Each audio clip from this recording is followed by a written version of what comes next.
former guild president Rosa Kubaba TV chale. Yes.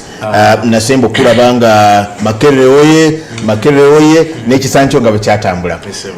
Mbuliza kwa tulaba ate otubulire netekateeka yo ng'omuntu naye nga abavubuka ate n'ekibiina ky'ebyobufuzi ekya NUP. Webalire ddala kodeeyo mwena ndi musanyufu nnyo okubeera wano. Erinnya eryange nze Masruka Robert, Guild President wa Makerere University ow'Ekinana olunaku olwaleero nga nze muwandiisi w'ekibiina ekya National Unity Platform owa Mukono District eyeeteeseteese okuweereza abantu baffe aba Mukono South ng'omubaka owa Parliament 2026.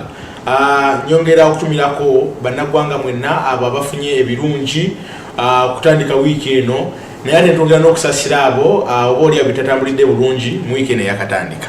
Nzikiriza Katonda nga bwali omulamu tukyatambula ffenna ndi musanyufu nnyo okubeera ku radio yaffe eno. His Excellency Robert Kyagulanyi Ssentamu abatumiddeko mwenna era abaagala era abategeeza nti akalulu ke tugendamu ke tuyita protest vote era abategeeza nti buli muntu yenna yali anyigiriziddwako oba amanyi muganda we eyali anyigiriziddwako oba famire yonna erimu obwetaavu kyekiseera oluvannyuma lw'emyaka 4 naffe tube kyetugattako eri eggwanga lyaffe mwebalire Mwami Masruka soko oyezoweze mwami kintu ono we NRM olw'okuba megga obubi ennyo mu kalulu k'abavubuka akakomekerezeddwa kiba kya buntu okuyozaayoza omuntu n'omukwatako nomwega nti eyakusinze okusookera ddala mukama wange nze njagala njogere okuva ku ludda lwaffe ng'olwa opposition. Akalulu kano omanyi waliwo kye bayita okuwangula n'okusinga. First accept defeat. Essaawa zino ffe twawangula naye batusinga businzi kubanga akalulu kano mukama wange akalulu akaalimu emmundu kalulu k'abavubuka nga waliwo ebifo ebyenjawulo nga Nansana nga mulimu emmundu olaba naffe eri ewaffe empatta Mukono South naye waliyo emmundu ng'osobola okusanga ba officials from the NRM nga beba running akalulu nga beba electoral commission ng'osobola okusanga akalulu nga abantu ba candidates beba nominatinga nga batuuka ku lunaku lw'okulonda nga ne ku lupapula lw'abalonzi tebaliiko ng'osanga abo be bamanyi nti oba oli awo nowe NUP nga wakebera olupapula nga mwoli ogenda otuuka okulonda nga bagamba olupapula lw'abalonzi tokola ki toli muvubuka n'ebifo ebirala ebyenjawulo abantu abatali bavubuka be balondedde.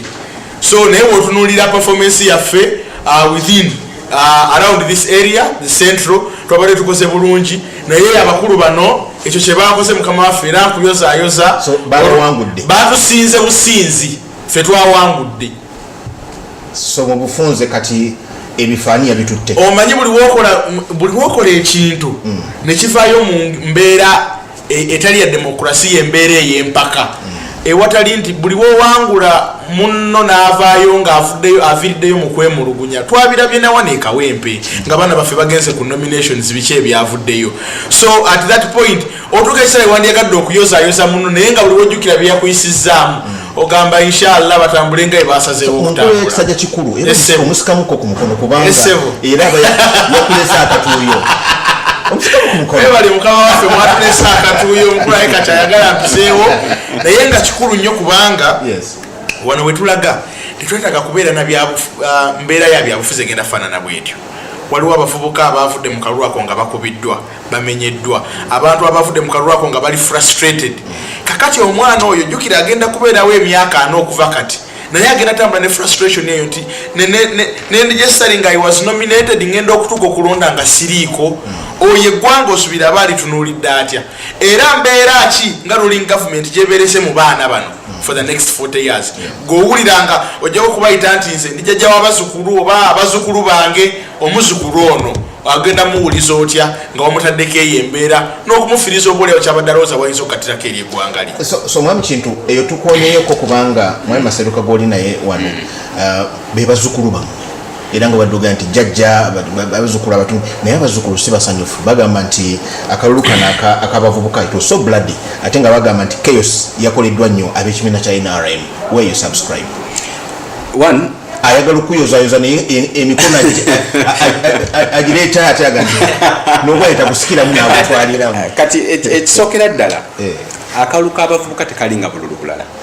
It is akalulu kensoso okulaba nga ba opposition bazuukuse okukabeeramu kubanga kabadde katambula nga they don't pay much attention to akalulu k'abavubuka naye I think era ke kalulu national unity platform kesoose okuteekamu nnyo amaanyi because bataddemu sente nyingi nnyo okulaba nga bawangula ebifo ebyenjawulo okwetolwa yes ng'ekigendererwa kiri nti lwaki NRM eba ne grassroots at every village ne bagamba nti olw'okuba bo tebalina nkola gye balonda mu bukulembeze edda mu bantu kabakozesa omukisa guno bazimbe babe ne grassroots from the village bataddemu sente mpitirivu era ababaka babadde ku tasiki nnene tebagenda kuwa flag nga abavubuka tebawangudde abanashete platform kyabadde senga muganda nga asobola okukibagamba ekyo naye bo kye bataategeera si buli muvubuka nti agenda n'akuba akalulu k'abavubuka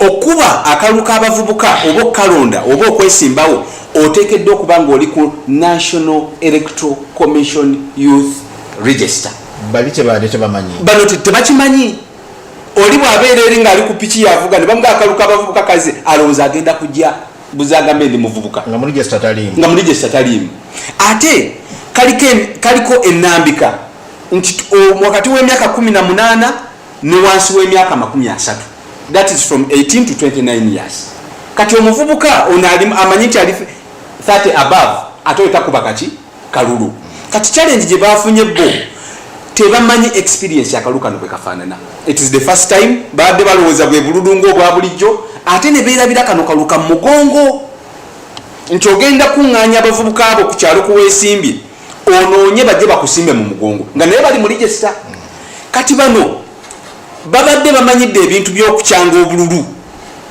nga bamanyi nti bagenda kujja bakozesa ballot paper omuntu ajje akuba obululu abayingire babiyise mu ngeri eyo nga bwe baatukola mu 2021 naye bano ba myaka ena bonna bamanyidde batya ebyokukyanga obululu okusinga mu tokimanyi nti babba akaluka ffe mu 2021 babbaani abali nsiiba ŋŋamba abantu bemulaba mu National Unity Platform waliwo kigurupu ekiri ku Exodus omanyi Musa bwe yajja abaana ba Isirayiri n'abajja e Misiri n'abatwala Exodus eyo kati waliwo gye bayita DP block ogimanyiko eri mu DP eri mu NUP kati DP block eyo eyina obukugu bwetambula nayo mu kye tuyita okukyanganya akalulu era batudde muli bamanyi butya bwe bakola akalulu kano okutambula bino omuganda nga ayinza okuba tabimanyi but we follow politics era tubeera tubataddeko eriisa George naye mu byonna nga babikoze twasobodde okuwangula kya communicating ekintu kinene nnyo abavubuka babalimba in 2021 ne balondesa abantu by excitement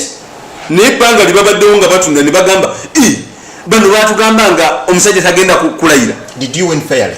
We won fairly. Ate nevuma electoral commission kubanga twandibadde tuwangula okusinga kaawo akaluka leero okwawukagana ka bulijjo omuvubuka abadde alina okutambula n'agenda kugombolola abeere nominated kiziiza abavubuka bangi kubanga abavubuka abandi agadde okwesimbawo abamu they don't have resources nenga they have a heart okujja okuparticipatinga naye kuba akafaananyi omuntu ave mu kyalo katugende mu gombola y'empata ave mu kyalo ekisemba yatambula agende kuki ku sub county kati ekitulamu nga it was a frustration atuukewo omugambe genda ofotokopinga empapula kakati bano bwe babagamba ng'ebintu ebyo balowooza nti babikola ku bo bokka n'ekino electoral commission kubanga eri independent njatunyigiriza twandibadde tuwangula okusinga kaawo. Yes, but the frustration gye bakola ne bakola bino byaziiza abantu baffe abamu okujja okwetaba mu kalulu kano. Tolowooza nti ekigamba baddaga nti bandibadde babba okusingaawo agamba bandibadde bawangula okusingaawo mubalumiriza nti bababbye bubbi olaba mukama wange neteekateeka yammwe alaze nti yalimu ebituli there were gaps. Okusookera ddala njagala onzikirize gaps ezo nange nzikubemu ekitangaala ensi gwange lirabe. Even when things are not fair, yes, they must be seen to be fair. Akalulu kayinza obutavaayo nga kali fair nnyo nikalina okulabibwa nti abantu balina okukalaba nti kali fair. For example, why would you bring guns in a youth election? But do you have evidence of this? Yes. Muganda wange njagala okutegeeza akalulu kennaasana abamagye tewabalabyeko mu kalulu ako. Kutereeza mbeera ya fujjo. Ate okutereeza embeera y'effujjo nga balwanyisaani lwaki babajja babako n'abantu ab'enjawulo be bazza okukima. There are people that went and registered and got nominated, and on the day of voting they couldn't appear in the registers. And this case was specifically with the opposition party, the leading opposition party, the National Unity Platform. NRM Electoral Commission. No, the Gambia fairness muboterim. This is what they preached in Gabava Musiko. Right now, Tetubidaba. Bakugamba ngatuva Musiko njagala okutegeeza se mukama wange. 1998. President Museveni sazi natugamba ine emyaka 8. Botolako emyaka 4 gy'amaze mu buyiiza. Ne ludogenda mu 1986 agenda kuba n'emyaka meka? 4. N'Isiro yatandika okulwana olwo yali awangula. Lwatandika okulwana 1998. Botolako emyaka 6 agenda kuba n'emyaka 3 mu emeka? 4. Bw'ogattako Jeno Kahindo Tafiire ab'emyaka 7 n'otolako 5 ogabasanga bali myaka 27, 26, 29. Mwe kyeki balowoozesa nti abavubuka bwe bavaayo essaawa zino nga mwe mwatuula mu 1998 ne mukola decision tuyingire tubeeko n'engeri gye tulwanirira eggwanga lyaffe of how this country is going to appear in the next 40 years. Ffe lwaki bwe tuvaayo okulwana bino bye mutuyisaamu? Lwaki nga gwe wayingira ensiko abavubuka bakwegattako okusobola okununula eggwanga? Kyakulanyi bw'abazze ng'agamba nange nina kyenjagala okugattako nga president opposition, leading opposition party, there is a contribution I want to make to this country. Lwaki bw'aba avuddeyo abavubuka be mbasibira mu makomera? Lwaki bw'aba avuddeyo abantu be mukuba bakube? What is wrong? What happened? What did you preach in the bush that is not happening in reality after getting power? Oluvanyuma lw'okumala buyizi okumala emyaka 4, is this all that you can present to your bazukulu? Is this how eno yembera gye wandyagadde abaana bo bayisibwemu ng'ovudde mu bulamu bw'ensi eno? Okimanyi nti eggwanga lyaffe ligenda kubeerawo even after the next 40 years? Kakati abavubuka baffe ng'obatreating unfair in just tebayingidde ensiko kulwana kubanga n'ensiko weeri. Who would have chosen that option? But this time it is a different dispensation. We require new tactics okulaba nga tutwala obuyinza bw'eggwanga. We have decided not to go violent like he did, even when we would. Tusazeewo gamba tugende mu kalulu. Let us do that which is formal to save our country. Ate kyegamba kye kino okweteekateeka kuli wanga neeteeserese ne ŋŋenda n'esaabu meeting ne balaba nti ddala ndi muvubuka ne bampandisa n'okumpandisa n'entuka ku lunaku olw'okulonda nga siriimu. Lwaki mutusindiikiriza okugenda mu nsiko nga tushozinze the non-violent way? So my Masruka, are you addressing President Museveni or Electoral Commission? Omulamuzi byabakama? No, kubanga nze kyenjagala okutegeeza. Currently, because of the loss of independence mu organizes za government, nze siyinza gwewoba gweriifali nga firimbi bw'ofuuwa nze ayambadde yero naye bakubira mu center osonga mukanya. Omutegedde bulungi? Lwaki nze ayambadde redio essaawa zino sigamba nti liifali ne sayidi eri eyayero bakwataganira wamu? So nze kyenjagala okutegeeza kye kino nti ffe tetugenda ku involvinga mu bintu biri violent. No, we are going to do it the formal way, we are going to do it the justful and lawful way. Ffe kyetwagala okulaba bintu bino bye bapulikinga nga bava mu nsiko okutugamba nti bannanga abantu baffe battiddwa, tewali mirimu eri abavubuka, tewali innovation mu bavubuka, twetaaga abavubuka okubayimusa. The question is what is happening right now nga bavubuka mbatadde mu special interest groups. Special interest groups tebalina mirimu, special interest groups there is no innovation, special interest groups balinga wobalaba, they are just there for survival. What we are saying, even the list of things okugamba nti buli muvubuka yenna agenda okutandika business twetaaga okumuwa tax holiday for the next 5 years abantu bezimbe. The government doesn't need to go around serving money mu bavubuka. Zogeddeko milioni 10 buli muruka. Mukama wange njagala okutegeeza 3.3 trillion shillings. Yes, but we need to check the impact of that money. Sente zinazogera nyingi naye wano ku ground biralamu, people are not receiving this money. President Museveni is spending over 2 billion mukutambula nga ali mu nsonga zino eza PDM. Naye okozesa 2 billion odeployinze abasirikale, otaddemu amafuta go, olumu atambulidde mu nnyonyi. Wano yabadde agenda wano Buyikwe ne bakuba ebipande byonna okutandikira ekyetume paka Buyikwe gyalagira ebya National Unity Platform. Byonna ne babimenya ne babijjawo. But why would you go there ng'ogeze kulambula ekyana ky'embizzi? Kubanga genda okutuka spending 2 billion neno tukali ne bakusanga olambula ekyana ky'embizi nti ono PDM bwate bwakulakulanye. Next, million yemwe eyo gyogaba ku buli muntu. If we can say the effect is oyo omuntu kwa million yemwe wandi mujjeko n'omusolo kubanga ngenda maliriza okuzimba. Ngendo okumaliriza okuzimba ekiyumba, ngendo okumaliriza okukola enteekateeka ekyana kiguze ngoba embisi yange egiguze, ngendo okumaliriza nga sente ze wampa zigazako emitwalo nga 3. What is the survival of this money? Does the money serve the purpose nga zize mu bantu? Ekyo kyekibuuzo. Abadde impressed yo najalambudde nga nti abantu asanze. Njagala atulage nti yalambudde nti 10 ono twamuwa miliyoni emu natandika n'ennyana emu. Twagala atulage nti ngezo okumutuukako nga ayina katente 10. That's what we want to see on the ground. Katoyinza kubanga okozesa biliyoni 2 ez'omuntu omuli w'omusolo n'olambula ekyana ky'embizzi n'otugamba nti eyo project yekola. Katugende tumulemu katono ddala. Mwami Kintu owulidde abasukulu baswakivu banyiivu. No. Eno yemu ku program gye nsinze okuba nga ndi musanyufu. Kubanga Bayibuli etugamba nti abantu bange babula olw'okubula okumanya. Kale katukomewo oluvannyuma lw'okumulamu katono kansike obulango bulinga busatu bwokka bwe buti bwe tukomawo omuzzukulu ogenda kumwanukula kuba ensinzira gy'asinzidde eyinza obbala emyaka luluka 2. And that is very good. I'm very happy. Katukomewo. Good morning. Kati sebo.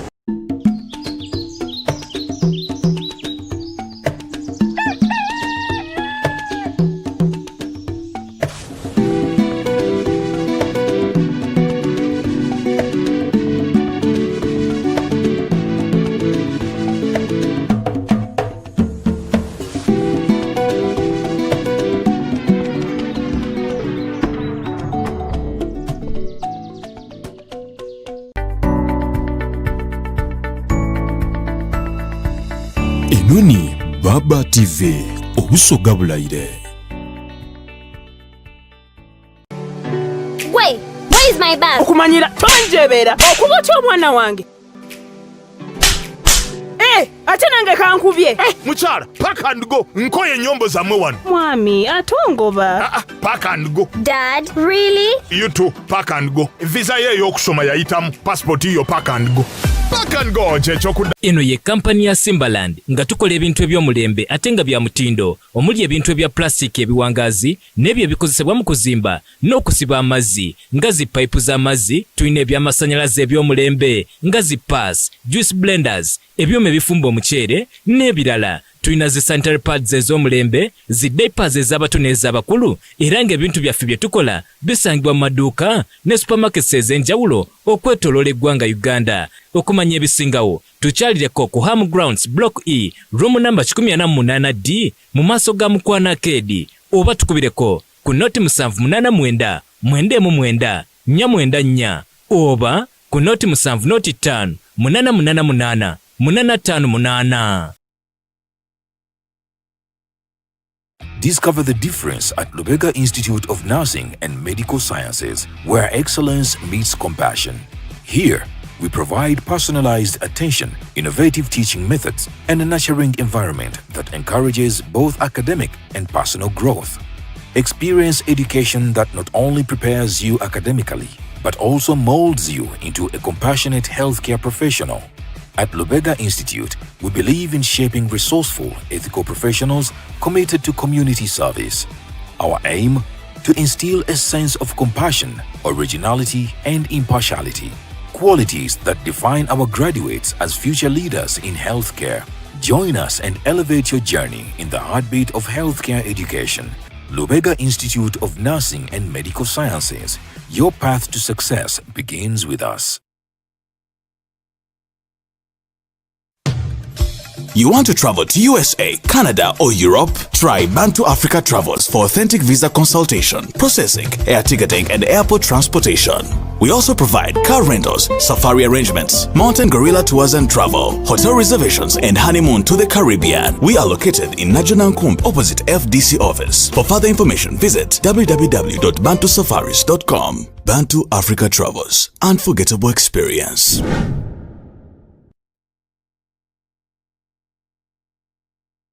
My name is Colonel Edith Nakarima Asuzwa. I head the State House Investors Protection Unit established by His Excellency Retired General Yoweri Kaguta Museveni, the President of the Republic of Uganda and the Commander-in-Chief of the Armed Forces. The Uganda Electronic Investors Protection Portal is a digital platform that empowers investors to get authentic information, make inquiries, report, verify, and receive feedback. The Electronic Investors Protection Portal serves all existing and prospective investors, both domestic and foreign, as well as the general public, through enabling whistleblowers to report any concerns about investing in Uganda. The electronic portal guides investors with important and necessary information on investing in Uganda. It also offers a quick reporting and enforcement mechanism while ensuring real-time feedback. The Uganda Electronic Investors Protection Portal gives you access to authentic information and resources that are designed to help you make informed investment decisions and avoid common pitfalls.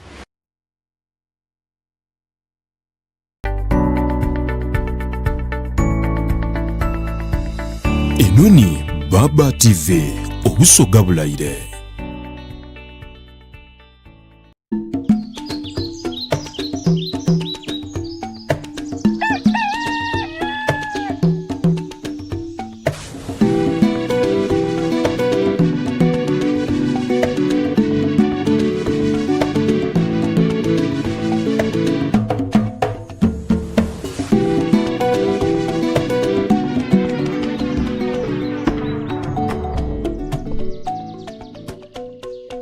Kulika yenye mukuumula oli ku Papa TV obusoga bulaire ndi ne jjajja sako n'omuzukulu mu studio naye mubatulira bwoti ojja kunoonya jjajja n'omuzukulu ngalekera bulungi naye bwe kitwale nti ndi ne jjajja n'omuzukulu kubanga ndi ne mwami Kintu ava mu Office of the National Chairman Kyadondo era nga wanaabanga akikiridde jjajja era n'enteekateeka za jjajja zonna zirina bukusuubuzi mubuuza naye mwami Robert Masruka naye mu NUP ate muvubuka ye muzzukulu abazzukulu babagamba nti ono ye jjajja naye bakayana nti uyitayiza kuba jjajja waffe kati ekyo sikiraba nkaba abazzukulu okwegaana jjajja bayinza okuba bamukkiriza naye I don't think bafiringa impact ya jjajja oba balaba nti jjajja byabayisaamu ng'abazzukulu balinga abatali comfortable naye lwaki jjajja alwana n'abazzukulu.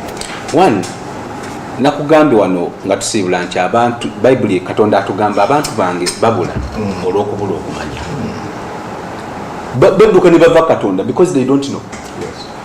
Ne batamanya nti waliwo ya Katonda asobola bamalira n'abawo entandikwa ekintu bwe kigenda mu maaso.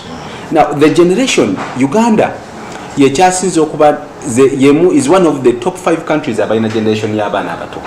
Era kyovolaba ono tumuyita jjajja because the majority bazzukulu.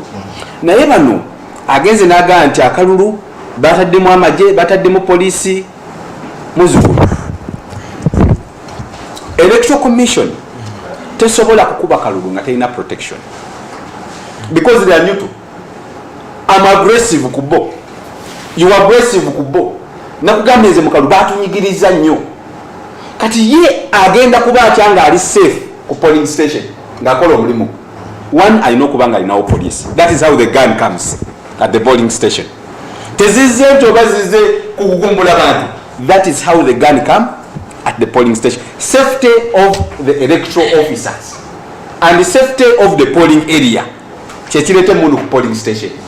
Ageze naga nti ogambe mzee akozesa sente meka 2 billion omanyi ngagenda okulambula beneficiaries ba PDM bano bamulondola obuwumbi ekyettabbu abavubuka kye basinga okuba nabo era kyensinga okwevuma ku mukulu wange Robert Kyagulanyi kwe kulimba abavubuka akozesezza obulimba okubuza generation ento ngaye ababuusa bubuusa sikubabuusa nti ku mulembe gwe babuuki omanyi ekigambo kyayita ekiwani kyekigumaasa. Exactly, that is what it's doing. ayina interest ezize zagoba as an individual and his group naye alina okukozesa abavubuka bano abato abatamanyi bigendererwa byabwe bo babakolere bo bafunemu ekyabwe kibagala ereze bwe mba nkubuuza Masruka njagala ambuulireko olunaku lumu lwe baali bagenze mu kwekalakaasa n'alabayo ku mwana wa Kyagulanyi n'omu nga bali naye ku front line basi bazukulu ateekeddwa okuba n'abaana beeri okulabika ekintu kiri okulaba nti kyayogeraku kiririyo come at the front let your children come at the front mwami kintu Nyanza alina abaana mubalete ku front ne mwami Museveni ogenda mu lutalo ababe yasooka batwala lekambulire wano Uganda tuli mu lutalo. There is no way in Uganda. Anti okulaga yikoze lyayina no oli wakugamba nti akulwanirira naye nga gwe gwalwanirira bw'abeera wano e Uganda fene bannaddiini ne bakacholidazi baffe bagamba ebisiyaga tetujja bikkiriza president n'abagamba bannaddiini kye bagamba yo palamenti egamba ki Kyagulanyi bw'afuluma ebweru w'eggwanga mu bali ababikkiririzaamu ne bamugamba naye abantu bo bayisiza etteeka ly'ebisiyaga nagamba abantu abo babi ne bamubuuza naye mulimu n'abakabo aba NUP abayisiza etteeka eryo ne basayiningako abo bakolera Museveni kati kyembuuza Kyagulanyi ali kulwana who is he standing for omuzukulu agenze n'agamba president atambula akosa 2 billion those are total lies every manager of every institution kebere baba tvn ono yali mukulembeze emakerere weren't you monitoring what your government is doing the president has to do that because PDM was the vehicle je twabasuubiza nga tugenda mu kalubiri at what cost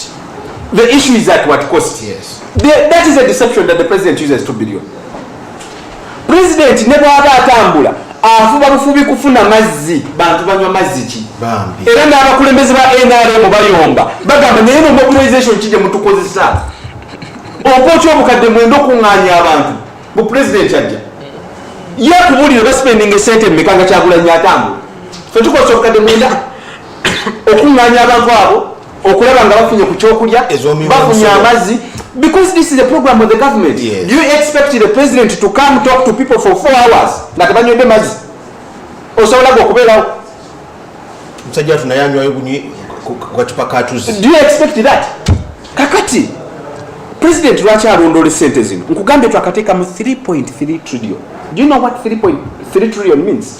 Masruka agambe muzoogera mu muwendo nyingi naye kugulamu mwami Masruka nze kyenjagala akakase the government and the expenditure it does is audited by the parliament and the parliament has a wing which is headed by the leader of opposition boy bajja kufulira parliament wali owuliddeko nga bagamba abantu bafunye sente za PDM. The question is people have received the money.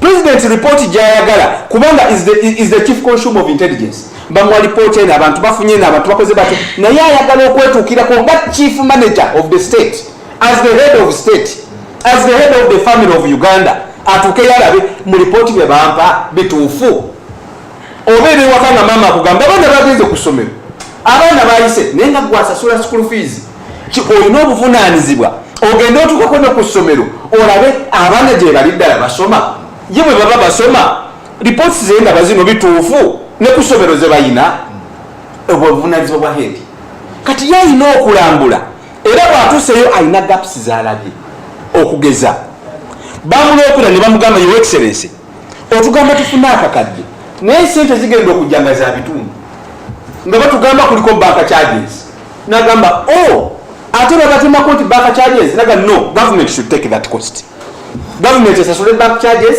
omuntu afune akakadde ke nga kalamba kyokka waliwo gyatuuse abantu ne bamugamba president bano bawa banganda zaabwe nalaba omukyala ku mukolo omukyala yali mu yero nalopa nti sebe omukama wange ezaggulo tetuzirabako ezabakyala teziriyo kyokka bwe baba bamuwa ripooti eno bamulaga nti zikola ki ye bwe yeetuukira ku ground now is countering kuba oli muyeekera mumuwandikidde mugambye abantu bafunye sente bano bafunye we bati he wants to come and see era bwajja njagala mwetegereze nnyo movement za president mu PDM bw'amaliriza okulambula abantu alambula kye tuyita bamodo farmers n'alambula n'aba PDM.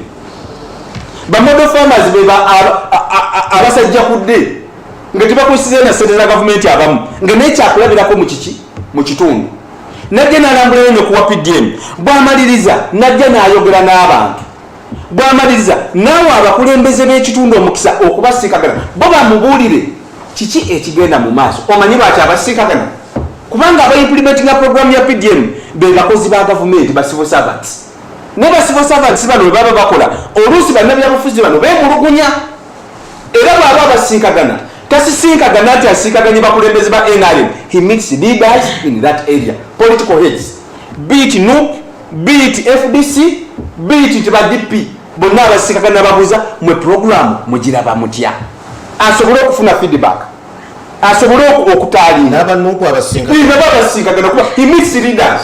Now I want you to tell me, if you go to a district like where the LC5 chairperson is NUP, where the constituency MPs are NUP, those are the leaders. Binebibina bikoma mubudu abantu baba balowooza ye president alina okukola naye because that is what is supposed to do. Era ababuuza ne bamugamba your excellency abantu bo ba civil servants baba ba implementinga ate be excluding abo opposition n'abagamba no, that is very wrong kubanga bino byaba na Uganda is target. By the way, njagala okubabulira tugenda kulwawo okufuna omukulembeze alina Museveni. Chovolaba hajeta dije namera agamba abazzukulu nga bagamba settle for the best. Museveni is the best. Togenda kusanga mukulembeze nga alina obuyinza nga yagala okuwuliriza banne bagamba kyabali mu bibiina ebirala ne mwami kintu 40 years down the road era omukulu akyetaaga okukakasa abantu kankubuze oba beyandibadde akoze ku ground byandibadde biyogera abazzukulu nga bayiika buyiisi. Kankubulira ekintu kimu Museveni yagenda okuyingira obuyinza mu Uganda nga mulina less than 5 billion as the GDP. Kyetuyita GDP obungi bw'ebintu ne services bimufulumya. Right now we have 60 US dollars billion from 5 to 6. How many times? 40 years down the road. 40 years down the road. We tufuna calculator ne bofuna calculator njagala go kube mulabe. Esawa zero Museveni yakwata government nga muina export products zirimeka mutambulira ku 3 C's ne 3 T's. Coffee, cotton, and copper. Tourism, tea, and tobacco. Right now, Uganda tuina products ezili over 20. Over 20 export products. Uganda tuliko 60 billion. Yes, twaliko 3. Yes, billion. So tukula nakawumbi kamu n'ekitundu buli mwaka okumala emyaka 4. Now do you think it is a job? You have to Museveni bwe yatandika. The NRM we've been taking what we call strategic steps.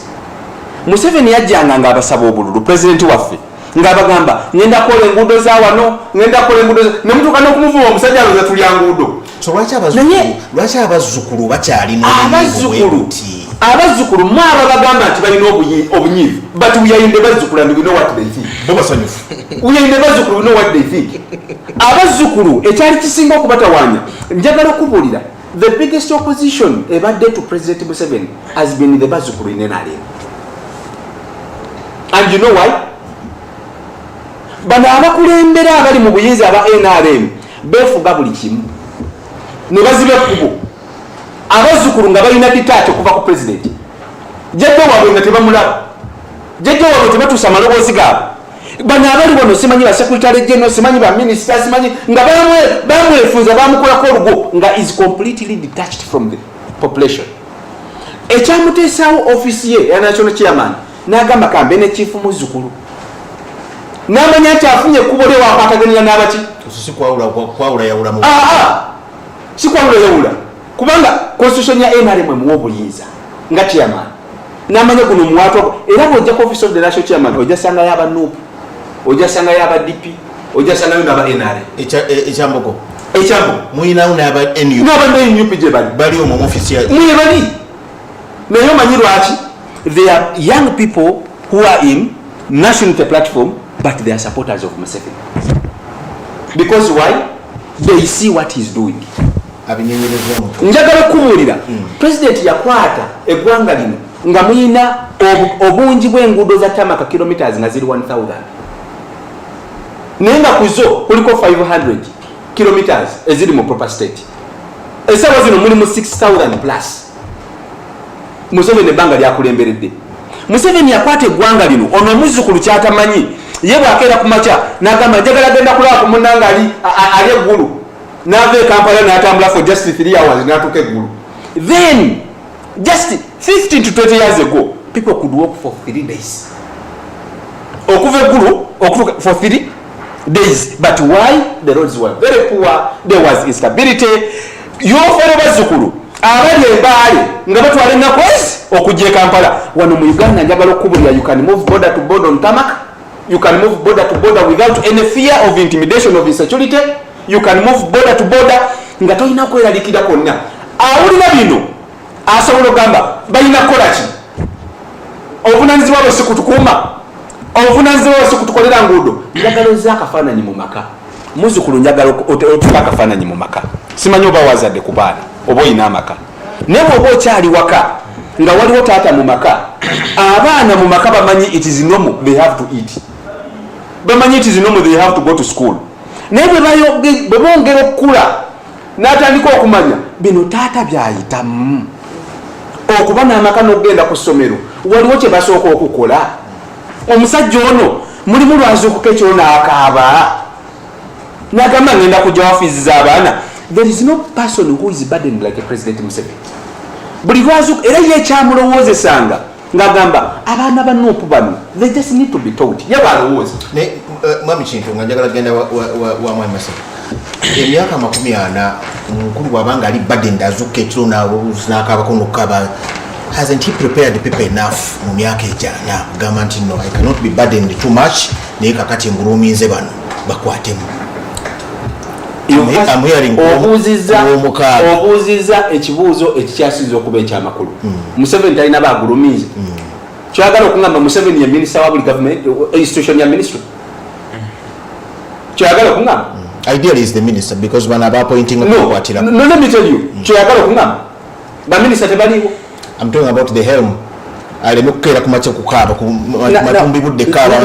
Now let me tell you something. If wana abaddugavu tulina ebintu bye tulowooza nebo tugenda tweyongera okufuna kye bayita okumanya. There is one of the greatest people who teach leadership I believe in. He's called Maxwell John. He's an American. Omusajja oyo yavumbula ekyama n'abuuza why should a person retire from his or her calling. Okimanyi Katonda agenda okutonda ng'olina calling yo.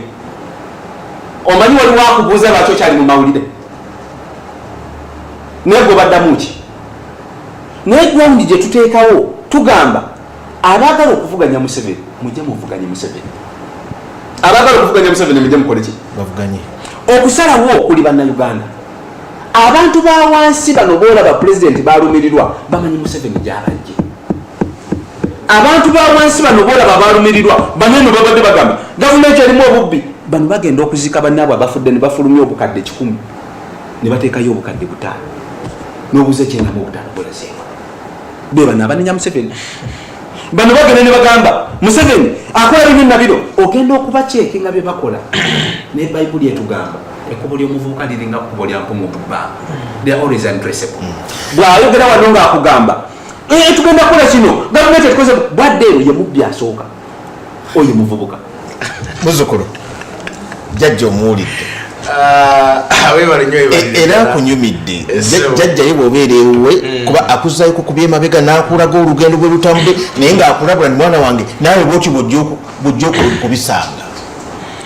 Okusookera ddala njagala ogezaako okuhighlightinga embeera mukama wange gy'ataddewo. Njagala okutegeeza bannayuganda nti omukulu alina waakonyi n'agamba why would you retire from your calling. Ekibuuzo kyandibadde nti kale era n'awana example n'agamba nti President Museveni akoperensi na President Museveni lwaki alitayaringa from his call. Kati naffe ekibuuzo kyandibadde abalitayaringa si calling yaabwe bwe tutunulako mu nsi ezikulaakulanye ogenda tugamba kangende mu nsi eneneko okusinga wano ogenda tugamba nti Trump yayitayaringa teyali calling, Biden teyali calling, Obama teyali calling, okitegedde bulungi Ronald Reagan, Bush 1 Bush 2 was it that a calling.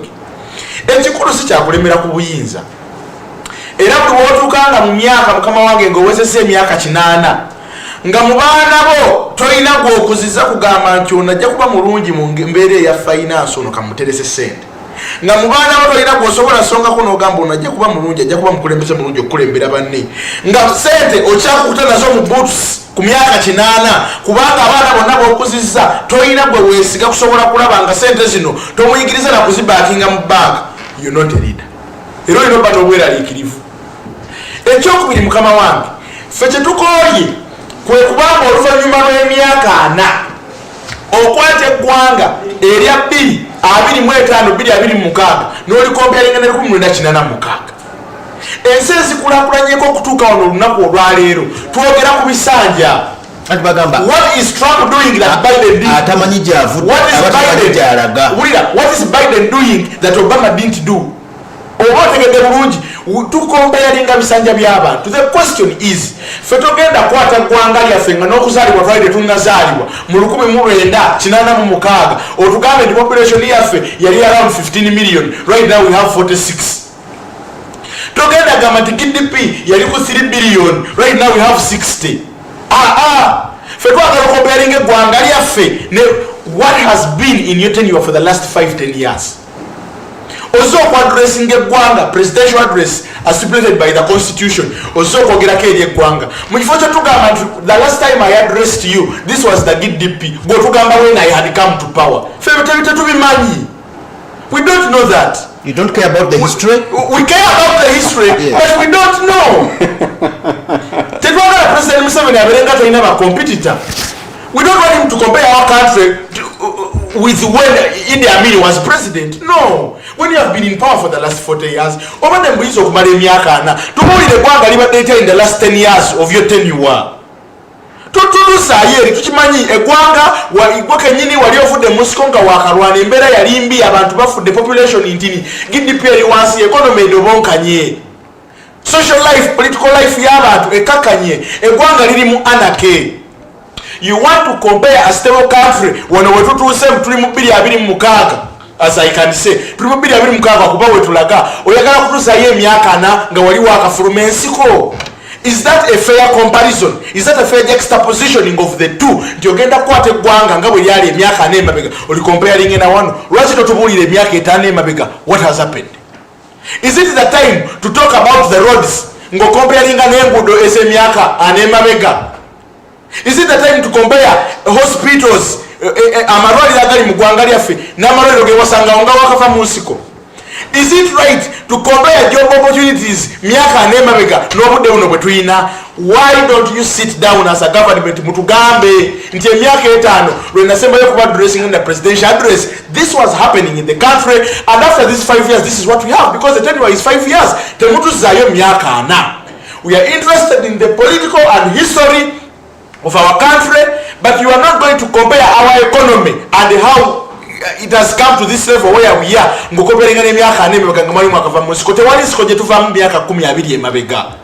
We want to say comparison of a country that has transformed from 50 to 60 to 70 in a sequence nga byotubulira. Okwate eggwanga lyaffe n'oli comparing nti bwe nali nakafa mu nsiko eggwanga nalisanga bwe ziti no emyaka 10 emabega obadde okola ki?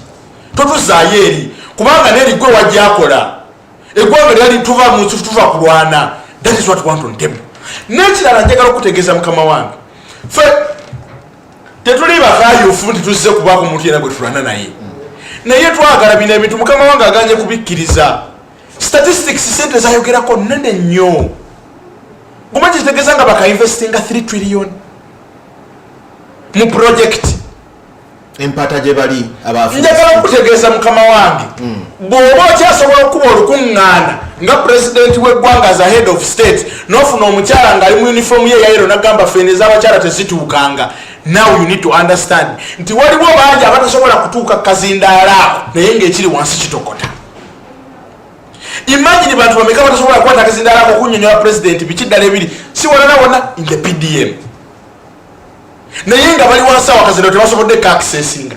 I want people to understand one thing that as long as this country is going to proceed for the next 40 years tuteekeddwa okwambala omubiri gw'abantu gwe bayambala mu 1980 naffe tumanye nti eggwanga lyaffe tugenda libeeramu n'abazzukulu baffe in the next 40 years. Bwe kitaba ekyo okkiriza nti mu gihe kinana tulina okutunulayokko. Yes, tosobola kyewala. Tulina otunulayo tulabe. Njagala okutegeeza embeera njagala twawula ebintu bibiri. Bwe tutunuulira 1998 tulina gye tunuulira nti eggwanga lyali mu anarchy, eggwanga lyali libi. Ne tufuna abasajja ba Dr. Kiza Besigye ne balekawo ne degree zaabwe kubanga bamanyi ngenda nsoma obusawo naye mu ggwanga mwe ngenda osoma obusawo temuli malwaliro. Wano Uganda wosanga omuntu nga yasoma obusawo ng'asitula busawo ng'atunda busawo ku street naye nga yasoma busawo. Asikewa kalanga kaliwo katukamu bubiri bukabukka bwe nkoma wira nkyali naawe ku nsonga eyo kwasesinga kati neetaga strategy yamwe gye muyina eya 2026 okuwangula akalulu ono mumulabe emyaka 4 kitegeeza mu understandinze bulungi nnyo tulabe ekiddako. Producer nzikiriza ndoza nyongere ndakikangaza izo mpola mpola. What is your strategy? All said and done. In fact mwe muli mu position ennungi kubanga ye talina byabayigirako mu M7 kwa mwaka ajja. Okay, nga bavubuka bamanyi naye ng'ekibiina kya NUP myaka mitonotono naye mwe mulina bingi bye mumulabyeko. What is the strategy this time around? Kubanga okulonda kw'abavubuka twakulabye era mwavuddeyo nga mukaba nti obwenkanya tebubaddeewo nabiki 2026 tetugenda kuddayo mu biri kooti y'abantu because Kyagulanyi entebe mu ntebe n'ebirala bingi nnyo. Strategy ki this time around? Webali nnyo webalire ddala okusookera ddala njagala okwebaza His Excellency Robert Kyagulanyi Ssentamu olw'enteekateeka ennungi gy'atuwadde ng'abavubuka. At first naffe twalowooza nti bwe tujja tugenda kulwana bulwanyi bigenda bba bya mpaka until wazenga atugamba no, this is a non-violent fight. Nagambye abasizeemu obulimba bwokka bwabateekamu. Actually gavumenti mu bantu beeteekeddwa okwebaza oba owulirako abaana ab'enjawulo be bakubidde ku kitebe nga tubadde mu kaluke kawempe waliwo n'omwana yagamba pulezidenti ogenda tuka ekiseera nga tokyatufuga nga ne byetuka tetukyabiwulira tugenda bugenzi. It means he's doing a lot of work mwemugamubonaabona naye okuba containinga omukulu agambye nti President Museveni buli kiraazuuka n'akaaba ne lwaki tafa ku buyinza emyaka 4 lwaki obubu kyakaaba n'okwasa eggwanga abantu abalala. Naye njagala okutegeeza nti waliwo abaana bali balowooza nti byakulwana bya mifumbi era ng'okuyingira struggle oba oliawo osooka nakwetaka yingira jimu. Musajja nakyo nagamba this is the line that we are going to take. Abasajja tugenda kwekuba nawo bwekubi tetugenda kwata mundu kuba n'okuzina temuzikola ki temuziina. Nze nkuli awo bw'otuganga owulira nga people busting out bagala kwogeza na busungu nabagamba we are non-violent. Tuvuma tokuba era twabeewa bakole ng'obuyinza bwabwe bwe bukola ki bwe buli naye tetugenda ku giving up on what we are doing. To the question, strategy, we are doing mobilization. Obukiiko bwaffe ku bintu byetuteekeddwa bye tusinza okukola this time round ffe tetwagala bano batugambe nti akalulu tugende tugambe nti akalulu baakabbye nedda. Kyetwagala kye kino we are producing obukiiko from district levels. Bwe mbadde nkuintroducingira nkugambye nze Masruka Robert omuwandiisi w'ekibiina kya National Unity Platform owa Mukono district. Tulina ku district, tulina ku constituency level, tulina ku parish level, tulina ne wansi bino nga tebirage mukabavubuka.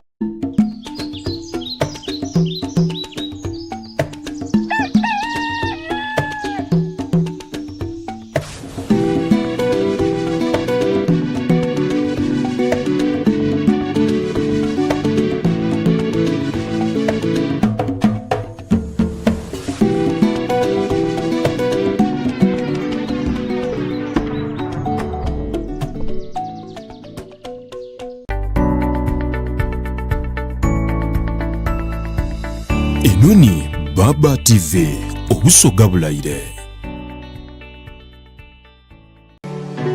Wait, where is my bag? Okumanyira tonjebera okuba otya omwana wange. Ate nange kankubye. Mukyala pack and go nkoye ennyombo zammwe wano. Mwami atongoba. Pack and go. Dad, really? You too, pack and go. Visa ye y'okusoma yayitamu, passport yo pack and go. Pack and go kyekyokudamu eri visa yonna yakulema okufuna. Oyagala kola, kusoma, kufuna bujjanjabi oba kulambula mu mawanga omuli USA, Canada n'ensi za Schengen nga Germany, Italy n'ensi endala nnyingi. Jangu ku pack and go tukwanguyize. Emiwendo gyaffe gye gisinga obulungi okusinga ku balala ate ng'osobola okusasula mu nkola eya kibanja mpola. Tusangibwa ku luguudo oludda Entebbe ku kizimbe kya Amida e Kajjansi. Oyinza n'otukubirako ku noti 74 noti M3 noti emu oba 2 noti 999 287. Back and go tours and travel e Kajjansi. The world starts now. Omuzaire ikiriza nkwandulire amasomero gaife aga ABC Schools tusomesa abasomi okuva mu nasale okutuuka mu senior y'omukaaga atenga n'abandyenza okusoma ebyemikono enteekateeka eriwo. Ife nga ABC Schools tusomesa amasomo ag'endawulo ng'olukyayina ni kompyuta byonna tubisomesa. Tulina iterekero ery'ebitabo eriddwire atenga n'abasomesa baife n'abo abatendeka obukalamu. Tulina dibas editambuza abasomi baife atengera tugaba di full basale ne half basale eri abo abasomi abakola obulungi mu bibiina okotaaku n'abo abalina ebitone eby'endawulo mu by'emizaano. Okumanya n'ebisingawo tukyalire ku masomero gaife ag'endawulo okuli ABC Nursery School Estetika, ABC Primary School Estetika ni ABC Comprehensive College Estetika mu district ye Wakiso, oba ku masomero gaife aga ABC Kyankiba mu Kasangati okotaaku ne Rwakikoko mu district ye Padel, oba tukubire ku noti 7 noti ndala 538 332 oba ku noti 772 ina noti ndala 626. ABC Schools, arise, shine. It's time to break free with Azam TV.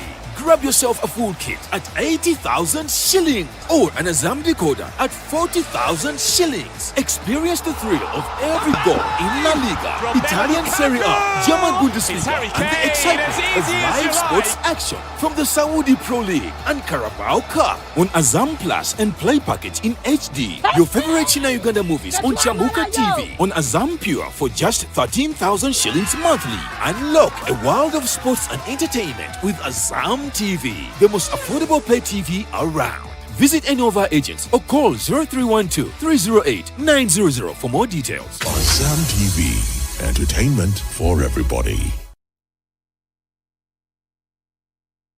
Are you interested in nursing or midwifery course? Did you pass O-level, physics, chemistry, biology, mathematics, and English language? Or do you have a nursing or midwifery qualification? At Lugazi School of Nursing and Midwifery, interviews are on the 21st of June for certificate in nursing, certificate in midwifery, diploma in nursing, diploma in midwifery, both direct and extension. Lugazi School of Nursing and Midwifery is registered by the Ministry of Education and Sports and the Uganda Nurses and Midwives Council. For registration, approach Lugazi School of Nursing and Midwifery in Lugazi or in Namwendwa at Luangula College of Sciences. Registration is ongoing. For more information, call 0772 460 130 or 0702 460 582. Hurry for an opportunity to get a bursary. Enoni Baba TV, obusoga bulaire.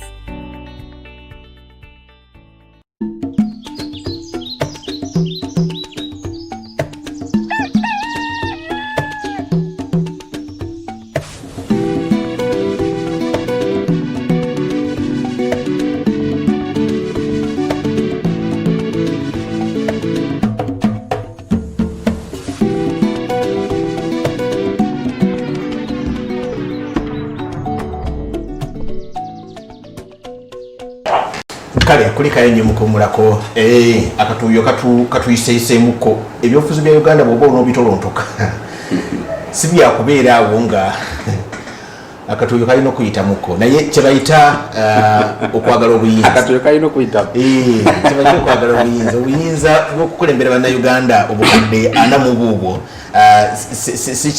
si kyakulya buli mmere n'oyitawo naye kamba jikuze bannaffe aba URA Uganda Revenue Authority kyekitongole ekiwooza eky'omusolo kyekikuŋŋaanya ssente z'eggwanga Uganda kitutegeeza nti ennaku z'omwezi 3 June yensalesale eyokuba nti osobola okuba nti ebitabo bitunudde bulungi nnyo n'okulaba ebitanze obulungi okulaba nti oyingira omwaka gw'ebyensimbi omupya 2025-2026 ng'otambudde bulungi. Bagamba nti bakubireko banoonyeko aba URA oteeketeeke bulungi okulaba nti tebakwatira bweru w'amateeka. Bannaffe aba Stanbic Bank nabo bagamba gye bali nnyo batuukirire oyagala kulaba engeri gy'osobola okusala mu ddiiru bakuteeketeeke mu ngeri y'ebyobusuubuzi n'okuwola kasente oba n'okugulawo account Stanbic Bank genda obeekwate ate olabe nga mutambula. Victoria School of Beauty nabo gye bali basomesa abaana ebyokutunga ebyokwewunda n'ebirala bingi nnyo bali wali nateete ku bitaala aba Victoria School of Beauty bateekamu ssente one pack and go nabo gye bali nnyo naye ne bannaffe aba Table 9 Restaurant babatuwako kacaayi ne kakaawa kanatera okutuuka etteeka tetutukkiriza etteeka tuwuuta kacaayi nga bwe twogera tulina okusooka ne tutulu akatuuyo we tumaliriza kacaayi kaffe ne tukasanga wali ku mmeeza mpolampola. Mwai Masruka tugambye nti eggwanga lino Uganda ng'onootwala obuyinza olina okutuluka katuuyo bulungi nnyo ddala strategy gye tubaddeko. Lwaki strategy ngyesibyeko nnyo mu kulonda okw'abavubuka kulina kyekwalaze kuba NUP ebadde amaanyi egamba nti yo gagiri mu bavubuka naye bwe tubanga ebitundu ebyekulonda byabadde nga 15 mu biibyo NRM netwala ku 13 mu biibyo for whatever the reasons were oba mwawanguddwa oba babasinze businzi naye eringa toki etulaga 26 naye byandibanga byebimu nga bitwogere bimwogera biralamuko naye bwe bituuka mu kaboxing nga nabyo biralamuko at the end of the day strategy we tukyali awo. Webale nnyo mbadde nkyakunnyonnyola tulina obukiiko bwaffe obukkirira paka ku village level obwasatu 15 naye wansi ku village level we need 30 people that are involved in the work of the party abadde responsible okusomesa abalala of what the party is about kubanga abantu baffe they have been indoctrinated so much by the ruling party bo bamanyi nti bwe mbasimulonze eggwanga ligenda kutabanguka eggwanga so we are trying to okusembeza abantu abo n'abakadde okubasomesa n'abavubuka bakyalina endowooza eyo okubategeeza. So this has been going on for these 4 years 5 years that we have been around. Egaali ndalamu ebyo ate birala kakati mukama wange ekyokubiri nti ku mulundi guno tuli beeteefuteefu okukola kyonna ekisoboka kubanga tetwagala kuddamu kugamba abantu nti akalulu bakakoze eki bakabbye. What we call egaali is a team. Obukiiko buno buyinza okutaba part of the team but we need to build a team from every village abagenda okubanga bagoberera akalulu n'okutuusa gye katuuka. Bw'otunulira akalulu k'abavubuka n'engeri gye kabaddemu kabadde kakulaga awareness y'abantu era singa tezaabadde mundu bulungi mukama wange singa tuli wala nnyo. Yes kubanga ffe tujja with because they say he who comes to seek for justice must come with clean hands. Bwe tuba twagala obuyinza n'abantu basigale mu ddembe lyabwe mukama wange tulina okujja nga tubalaze nti emirembe gye twagala gye tujja najyo. So singa mukama wange it was fair nga bwe tukyogera or it was actually seen fair wandirabye engeri abavubuka gye bali raised mitima gyabwe okusobola okulaba nga bakyusa obukulembeze bw'eggwanga buno. Ekyo kyakubiri. So kye twagala okuzimba kwe kulaba one we are protecting our vote. We are teaching people how important it is for them okulonda. Abantu bateekeddwa okumanya omugaso gw'okulonda ki. Omuntu aleme kwebaka bwebasi. We need more numbers. This time abagenda okwenyigira mu kalulu n'okukalonda tukakuume osobola okulaba nga president waffe atuuka. Yes. So enteekateeka mukama wange ebisigadde bya munda kubona ffe tubako ne betula nabyo nga bya munda ebirina kubeera actionable anytime bwe tubyetaagira tetuyinza bijjayo wano n'abakulu bano nabo manyi bakambwe nnyo ffe tubwagala naye ate ababulina bakambwe nnyo n'okusinga ffe bayinza otweteekerateekera nga tetunnatuusa. So ebisatu byoyogedde singa mubiteeka mu nkola teri kubuusabuusa muli entebe mu ntebe teri kubuusabuusa mukama wange nze nabagambye 2:26 omanyi bayibuli abawandiisi baayo bagezi nnyo. There is always a period of either 40 years or 40 days. Tesukkangawo 40 days mu wilderness, 40 days eza Musanga ali mu Isiraeli, 40 days ezeryato ku nnyanja erya Noah, 40 days nga bali mu buwambe and so on. So kyenjagala okutegeeza kyekiriwa. If you count 40 days in Ezekiel 4:6 bwagamba each day for a year. Abantu bonna abasomi ba Bible bakimanyi bulungi nti buli emyaka nawe giyita wabawo it is a change of a generation, it is a close of probation. Tuba tugulawo ssuula mpya. It is an opening of a new generation mukama wange. Sikwegumyagumya. Bino ebyobufuzi birala. Andi ffe tugamba history is with us. Age is with us. But most importantly, even God is with us. God is with the oppressed. Tokyukangako, yes, fenna twagala tuli baana be naye buli watunuulira anyigirizibwa waayimirira. So mukama wange njagala okukutegeeza ku nsonga eno.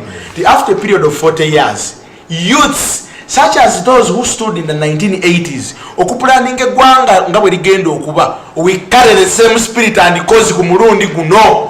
Era nga flaga beyala waffe, vision beyala waffe, ffe gwe tutunuulidde bano gwe bagamba nti atubuzaabuza, ffe gwe tusimbye, oba muyaga, oba mutamiivu, oba yeekola biki, oba sadamaani, awo Katonda ye mununuzi waffe gwe yatuwadde, ate tetugenda kulonda mulala. You can choose gwe mwagala okubakulembera, ffe tetugenda kusala. Omanyi mukama wange, Abayudaaya balina obuzibu. Yesu bwe yajja ku nsi, obuzibu bwali obwo.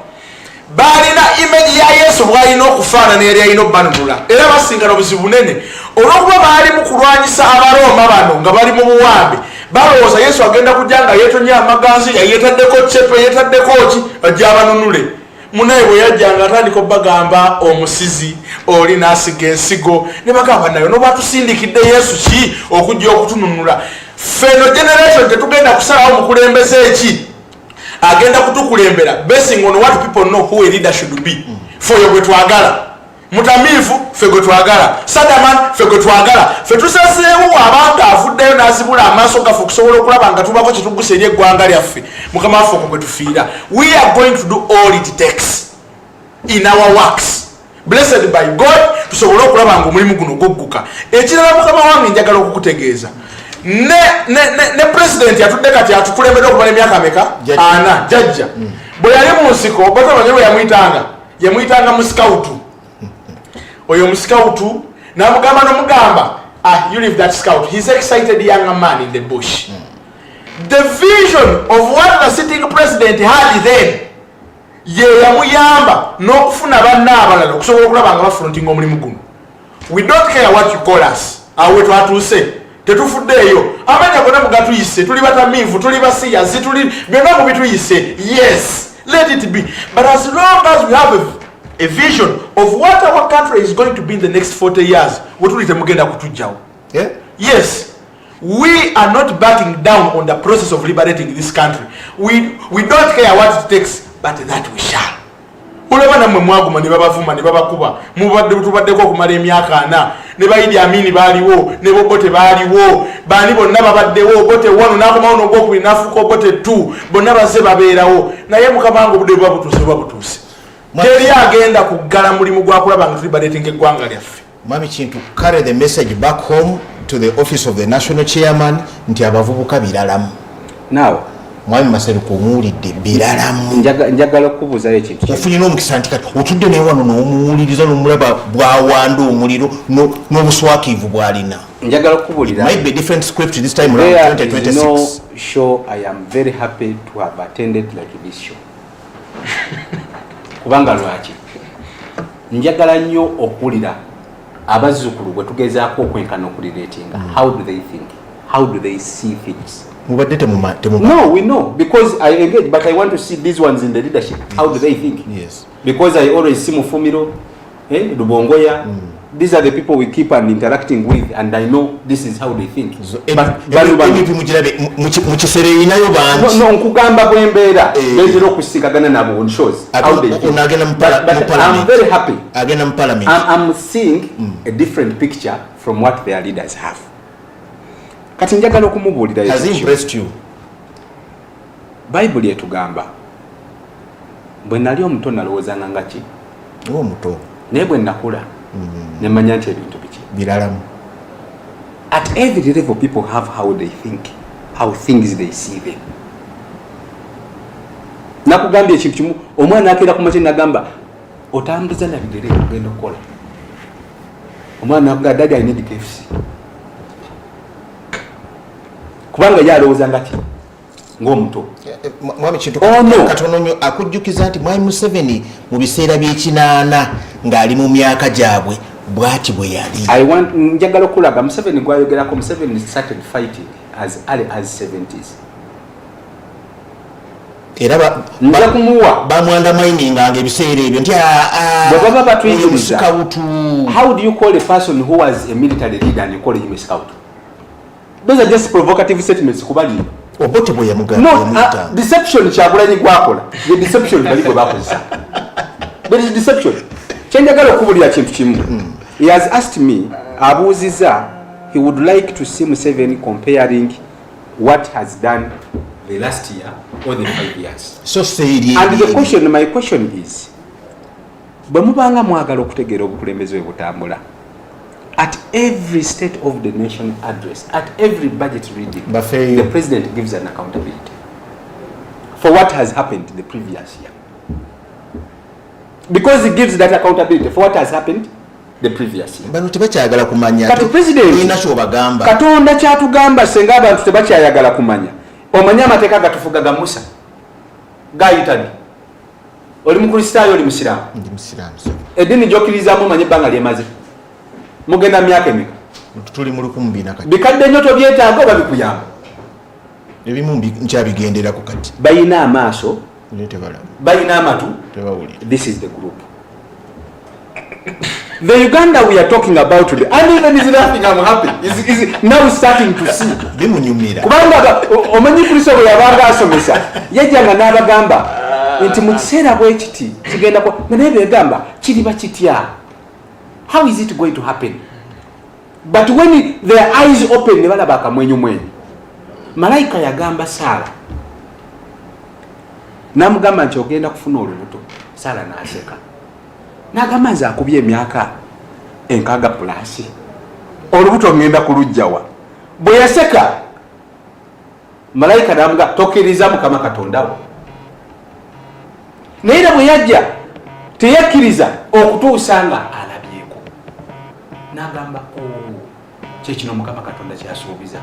Kati waliwo okubikkulirwa. Leaders have a bigger vision away from the words we speak, from things we see ordinary. Leadership is different. Nabadde n'abazzukulu babadde Iran bagenda okusoma. When the war started, bakubidde nga bagamba we want to come back home. Kubanga tebalabanga ku mizairo nga zivuga. Buba kuzibalaba bintu birinomo. Era n'omuzzukulu bwakugamba tetwagala kutubulira myaka 40. We don't want to know. My dear brother, my younger brother, bw'ogamba nti muli population bukadde 46, there was a time when Uganda was only 14-15 million. But a population to grow, tekijja buziti accidental. Waliwo ebikolebwa population okola ki? Okugema, okulimas. There is what we call a mass line. Mwami kintu banga nti eri abagala tuuliza ku kusimu. Okay. Ali ku simu gwoliko halo. Naffe tukulamusiza nnyo omulangira Ssuuno w'ekibiina kya KY. Ekitegeezo ekintu omulangira wa KY Kabaka Yesapatu. Akati nsanyukidde nnyo ebigambo bya muzzukulu wa Mutasiibwa ekiggwa Busujju. Njagadde mutegeeze nti Masruka muzzukulu wa Mutasiibwa wano mu Buganda ffe Museveni si jjajjaffe. Era ensonga lwaki nnenyanya abantu gye bava obuvo bwabwe. Museveni ne banne nga bakintu bamanye nti ffe tulina bajjajjaffe. Kakati ntukutesira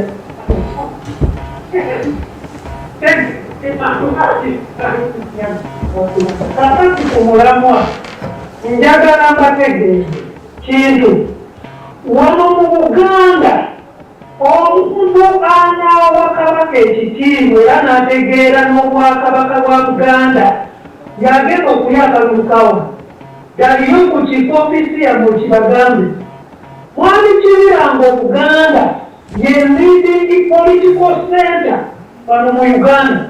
Kyova wano mu Buganda tetulina amawanga oba abantu abatali Baganda nga beesinjeewo. Nalabye ne Kaite abadde RDC yazze Makingi bonna tuwasanyukira kubanga Buganda ye feesi ya Uganda. Kakati tubagamba nga mukyazukuza abantu simanyi oli agenda kima mpapula mugambe nze owake wayi Kabaka yekka nzija ngenda kuzoganya ili ali mukana ili sisaba sajja kabaka mu Uganda ubadde nokyaka be NUP eriyo ekibiina ekirala nakyo no let me tell you something wali kusimu omulala tusooke tumuwulize alo ali kusimu twogerewo oba toliiyo kale owakabaka yekkansa nyo kubanga oyayogera mu kitogere mulangira Suuna era agambye ababavoola obwakabaka bano twagamba abaana bano temuvuma abakulembeze bannono ne mugamba tulimba tubawaayiriza Mpuga n'avaamu n'agamba ebimu ku bintu ebibadde bisinga okunyigiriza siyinza kulaba nga Buganda eyanguluminga ate nga bano bagiddako strategies bakozesa okukakkanya kabaka n'obwakabaka. So omulangira nkwebaza ate gwe okimanyi bulungi nnyo nti mu byonna ebikolebwa obukulembeze bw'ennono nga buvuddewo Obote nga buscrapinze not just a mere say that tewali bwakabaka but by constitution there is no more Buganda and monarchism again. Kati ne binaba by constitution manjize kati ekintu bwe tukola ebye bwaba alaba eyaredeeminga nazza n'ebitambula kyenjogera kakitegeeza but ekyo kyabadde diversionary kyenabadde ngamba muzukulu munna songeno kamange ngatala nyiva kesonga ya Buganda kati ninyo tubadde tusaba ne sente za Buganda zebanja government eno musibawe katikiro kyazibita mayiga the only respect you can do mukwata sente ngo Buganda yosiba banja bunzikole ki musibawe mubadde nga mujja mukolagananga bulungi naye okusasula omanya abantu gavaga ne bagani nakusomo bizibya ameka era agakomyewo munaye obudde buno tutandise babanja kubaje mulaga tulabayo mukwata sente nale mukwata sente za Buganda musasule Ssaabasajja Kabaka wa Buganda n'Obuganda ebintu byayo tujja kuba basanyufu nnyo binabyo kutugamba mutu wa respect nga temusasula sente z'abantu kibi ekirala nalabye omukulembeze we have had one his excellency Robert Kyagulanyi Ssentamu eyafukamirira Nnaabagereka. There's no much respect more than that. Naye ate mwe mwogera ku respect n'okuzza Obuganda n'okuzza ebya Buganda nete mwagala sasula sente za Buganda okutuusa ne kyasipita n'awandikate ku mitimbagano egy'enjawulo okusasula sente. Please mwogedde mwebale nnyo Obuganda mwakomya wandi so on ne muddisa n'ebyayo musasule sente za Ssaabasajja Kabaka. Ekintu kye tuli mu kwogerako I am happy era nja kusaba the next time omuzukulu komewo mbere naye musho because one thing I'm happy with alina bingi bya revealinga ebimbukulira I have more to share and speak kubanga Buganda omuzukulu gyayogerako it is a gradual process ejadamani tosobola kugamba nti oyagala nnyo obwakabaka nga musiba muvuma mayiga Katikkiro ow'ekitiibwa. You cannot say that. This man is a credible man. Avuddeyo n'ayogera publicly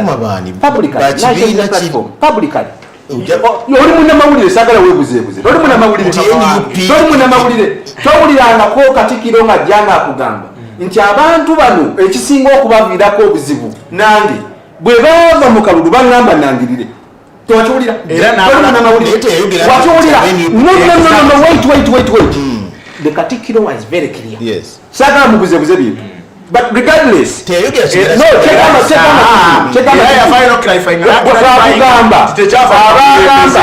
balinangirire gwetumanyi kyali ategeeza toli munnamawulire njagala okwesesikiriza obulungi kubanga kyetugamba one of the things we need to do as a country as a state tuyina generation y'abaana abato abatennabakutegeera gye tulaga. People say and always nga bwakubuza lwaki Museveni atugamba ebyekinaana lwaki Museveni atugamba nti kati bwe yajja n'atugema bw'atatugema tetwandibaddewo. Now I want you to my young brother you also me ekitusomesa kwawukaganako kujja kugatta quality ku ggwanga lyaffe mu mazima. A population doesn't grow accidental. Oli omwana bw'azuuka n'alaba nga ku buli health center okwetola eggombolola ayinayo health center 3 akiyitemu kale bw'azuuka n'alaba nga there is a primary school in each and every parish agamba bino bya bulijjo. Kakati no mwami kintu ne mwami Masiro obudde ati butuweddeeko eno program ebadde ng'etandika obutandisi naye OMC eyinza okukyasulayo ku ssente wano bukadde nga buubwo ne batuna tugende paka ku mukaaga. But what is more important, Office of the National Chairman. what is more important, we shall have more time. Yes. Because I've seen something deeper. It's a very important discourse. It's a very important okujja okusomesa abavubuka bannaffe because ngamaliza kyegamba kiri kimu. Bwe twogera ku bavubuka, NRM has a bigger percentage of them. We are not old people like you think. We are fellow bazzukulu managing bazzukulu. Popularly byabakadde be NRM front page. We are fellow bazzukulu managing bazzukulu. Kasayija. Bwe twogera ku management y'eggwanga, I'm Kintu, I'm here. How old I am? Which political office are you vying for? Minister of Bukai. I'm speaking here as over office of the national chairman. Office of the national chairman. As a public relations officer, office of the national chairman. True. Emyaka egiwedde wali olaba bameka. Musagala mugambe nti eggwanga abakadde bali kuti we are managing the state. We are managing the government. Mukama wange sagala kulowoza sente balina abavubuka nga ne minisita w'abavubuka wa myaka 4 kati kweremeddwa okuwangula ogamba otati olina abavubuka temulina abavubuka olemeddwa okuwangulabalina programu yaabwe eyange yawedde dda naye mwebale nnyo mwebalire ddala olunaku olwaleero na byonna byonna kambagalize ku lwomukaaga olunaku olulungi nga mugenda ekyaddondo omukulu mu mukomyewo ayongereyo